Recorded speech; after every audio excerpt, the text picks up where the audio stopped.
Madam నా వినాయకుడు బాగున్నాడా అమ్ములు వినాయకుడు బాగున్నాడా? అన్ని నా వినాయకుడే బాగుంది కదా. లేదు నాదే బాగుంది. నాదే బాగుంది.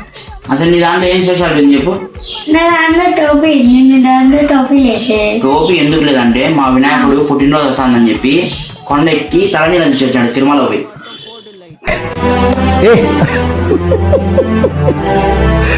నా దాంట్లో లడ్డూలు, నీ దాంట్లో లడ్డూలు.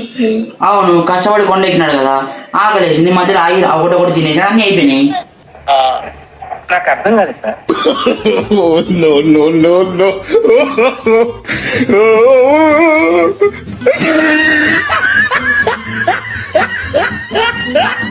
ఈ మాత్రం దానికి నన్ను సలహా అడగడం ఎందుకో. ఇద్దరిది బాగుంది కానీ ఎవరు సైజ్ తగ్గ వినాయకుడు వాళ్ళు చేసినారే. పంచ్ అంటే ఇలా ఉండాలి.